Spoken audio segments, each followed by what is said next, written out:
After being sacked in my last save, I've decided to go for a different approach and actually start a Build a Nation save in Hungary, taking charge of Budapest Honvéd for the very first time. I've never mentioned Hungary before, and there's a few things I want to try and do. The first thing I want to be able to do in this save is to take Hungary from 24th in the nation club coefficients all the way to the very top and overtake England, which I know this is going to be difficult.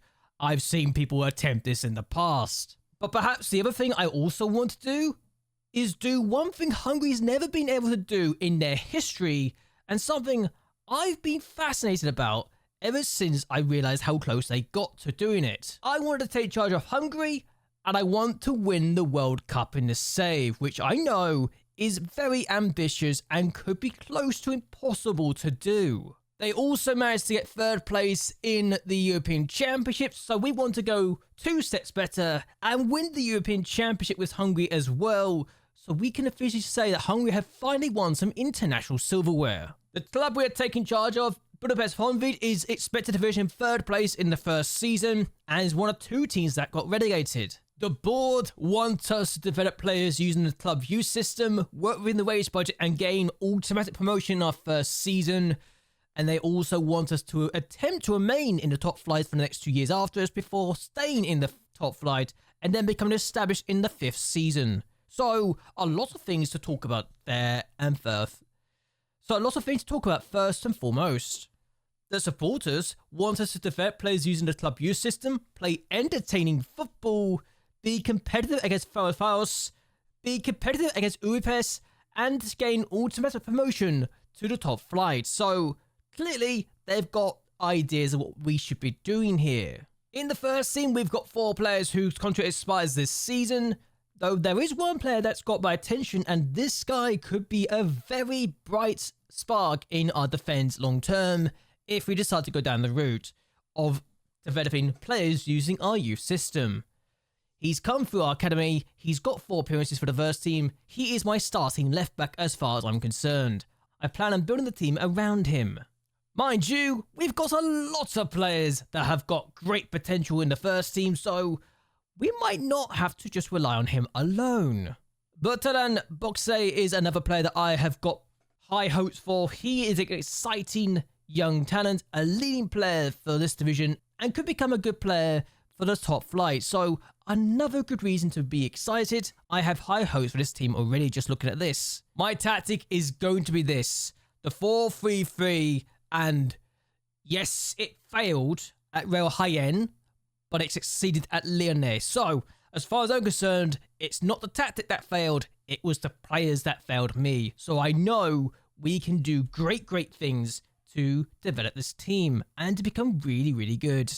But the thing that I really like about this team is the strength and depth they've got. Despite having a 39-year-old goalkeeper who will probably be starting for us and is going to be leaving at the end of the season because I don't plan on retaining him, we've got a lot of young talent coming through. So my starter will be this goalkeeper who's 39. Not ideal to have a goalkeeper at that age, but he's not terrible. He doesn't like big matches, so I might, when it's towards the end of the season and we've potentially been promoted, I will probably look to push him out of the first team. He's a leading player right now, so he's not terrible. And he's fairly professional, so he's a very useful goalkeeper for the development of the personality of a younger talent here. Our right back is going to be Kovic. So I know he hates big matches. That's a big thing I've noticed, but he's consistent and he's got the potential to be a good right back for the top tier in the future. Even if he's apparently only good enough to be a leading player for the 3rd tier right now, which is a bit concerning. We've got a centre back in David Konikis, who is a good player or leading player for this division right now, which is useful. His partner's 37 and he's probably going to retire at the end of the year anyway. He's a leading player right now, but he likes big matches and is consistent. He's just got no pace. At least unlike the Youth Academy challenge save, I can replace the older talent. He is our captain as well though. But given our left back situation is we've got someone very young and talented, I don't think we have to worry about this position so much at the time being. Deep line playmaker is going to be Adojan. He can be a regista, but I'm going to use him as a deep line playmaker. Yes, I know he can definitely be better as a regista and might actually use him as that, to be fair. but he is a good talent either way. He's a leading player for the division. He could play in the centre midfield and attacking midfield if I wanted to, and he's consistent. So a happy situation here. We are going to be very much reliant on this guy to be our creative outlet. We are going to use Bosque as our box-to-box midfielder right now. He's really good at the role. He can be a top-tier talent in the future. Currently a leading player for this division right now. I think with this guy in our team, it's going to be exciting. He is also consistent. His partner is going to be David Holman, who is already a top-tier talent, one of the best players in the team, but he's also on 2.6 grand a week, and I wouldn't be surprised if we did lose him. He's naturally an attacking midfielder, but I don't want to use him as that, because I feel like it's a waste, because I don't really use the role. Instead, I'll be using him as a Mazzala, even though his work rate is only 7. It fits my tactic. He could also be further forward. We could also use him as a Mazzala on the attack and utilize his passing and his flair a bit more, but other than that, I think we should be looking good, even if his tackling is not amazing. Our right wing is going to be Dominic Cassis. He is 20 years of age and I think can be very, very useful. He will be a top flight talent in the future, even if he is inconsistent. I just think we can utilize him and make sure we get the best out of him 100%. He gets forward whenever possible as well, so it would be kind of pointless to just hold him back. He's also fairly determined, so that's a good personality to have in the first team. Our left winger is going to be Lorixi, who I know naturally is an attacking midfielder, and he's only a good player for the division, but he can definitely be an inverted winger on support. He's got the attributes, and I really like what I see in him. Even if there are some attributes that are not great, I feel like he can do good things. Well, we've got Babel as a striker. Naturally, he's a poacher, first and foremost, and he's 27, but I'm going to use him as an advanced forward, even if his work rate's not amazing. I think we could utilize him properly, even if he's inconsistent. He's a leading player for this division, and we need to utilize him properly. One thing I didn't know about this team before I took over this team was the sheer number of young talent that they've got bursting through the cores. So if I don't use some of these young talents, something's gone wrong. I'm going to try and make sure that a lot of these talents get first team football in the future, one way, shape or form, or at least come through the youth team and become better and better. But perhaps the main reason I've chose Budapest Honvéd is their history. 14 top flight titles, 8 cups, and 1 second tier trophy. They've got really good facilities as well. Good training facilities, good youth facilities, adequate academy coaching, above average youth recruitment. If we don't develop players ourselves with these facilities, I'll be surprised.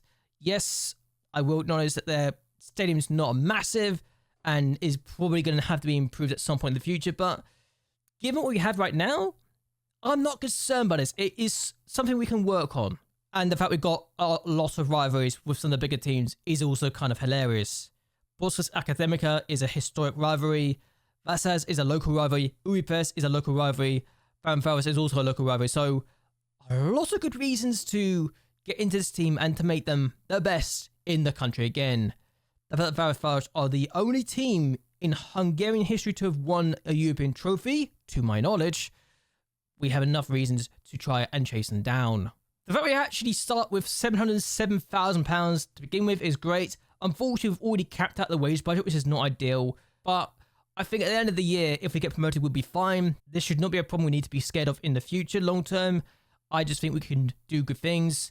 There's no debts at all to worry about either, and we do have sponsorship money of £1.3 million per year right now, which I think is going to be useful, and we can definitely improve next season.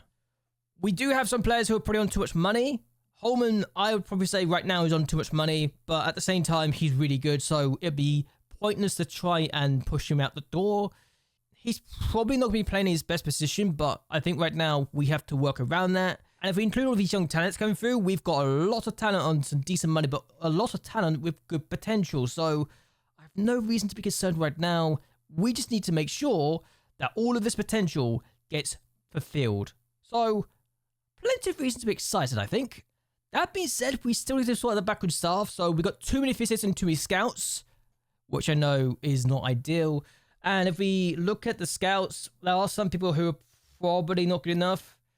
And Eco being one of those people who isn't really good enough because of the judging ability and potential players. This guy as well. So we've already got 2 people we can probably get rid of right now.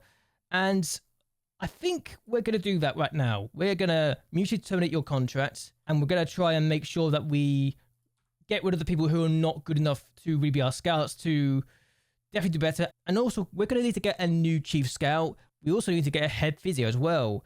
But we also need to get rid of some physios, and I feel like we can get rid of anyone who's below 10, or at least 10 and below. So let's get rid of you, and let's get rid of you. It's nothing personal. I just don't want to have players who don't have the best attributes right now, even if we just spend a load of money to get rid of them. But it is what it is. But now that we got the scouts down to 4 of them and to 2 physios, we should be hopefully able to make this better and better. We got a technical director who admittedly is not very good, but he's been there since 2006, so I'm going to wait until he retires, I think, before I really do anything here. And performance analysis is probably not good enough either, but he's also the recruitment analysis, so that's not ideal. So he performs both roles. Do I question it? Probably not. Can I convince you to sign for me? I can convince people to sign for me. This is useful. This guy's going to be my head physio, and he's really, really good. Let's give him a 3-year deal so he is convinced. Let's do that. I could have gone for this guy as well, but I have a feeling he would ask for too much money anyway, so let's do him as well. Yeah, he's asking for more money. Actually, would be better than my physio anyway, so let's bring him in and replace one of the other physios. Apparently, we made 130,000 already as we sold Lukic to a team in China. He's on 4.9 grand a week. I can see why they sold him. Okay, can I make you my chief? You're on £10 a week. Wowzers, you might be my chief scout. He only wants £110 a week. Okay. We are paying £500 for compensation. That's fine. I can work with that. Am I also going to bring this guy as well? Yes, I am. My training needs work, so let's bring in a new member backroom staff. Who can I bring in? I need a good coach, and this guy looks like a good defensive coach. Can I bring you in? Nope. I can only pay 550. Christopher, this guy might be the one, and that's really said a lot, but I didn't think it'd be the case. Here we go. Christopher, you want to be a second team coach? Could I do that? I can actually do that, so we're going to do that. Let's try and find an attacking coach now. Can I get you to be my coach? I'd like to get a coach. Yes, I can. Hello. Don't ask for too much money, please. I beg of you. He actually says yes. Okay. We got a coach. We got a coach. Okay, here we go. But what I think I'm going to do, first and foremost, is end this here. I actually want to see what we can do. I've already spent some money to get people in, but I think the first step is to see what we have, go forward, and then go from there. But anyway, hope you guys enjoyed yourselves. Hope you guys will like and share this video, and that you subscribe to the channel. It really does help me out a lot. But anyway, until next time, goodbye, and well, good night.